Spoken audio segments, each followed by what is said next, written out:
Inay? Sino ka? Inay, si Basilio po. Anak nyo. Haha! Anak? Wala akong anak. Inay, huwag po kayong matakot sa akin, Inay. Takot sa akin, Inay.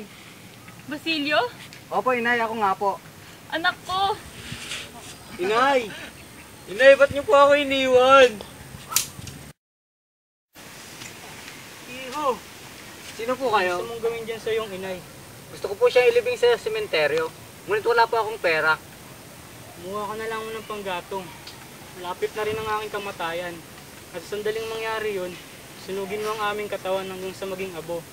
At pagkatapos, maghukay ka. May makikita kang kayamanan. Gamitin mo ito sa iyong kinabukasan. Naiintindihan mo ba? Opo, Ginoo.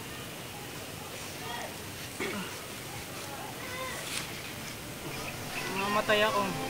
Hindi mo sisilayan ang araw sa aking buhay.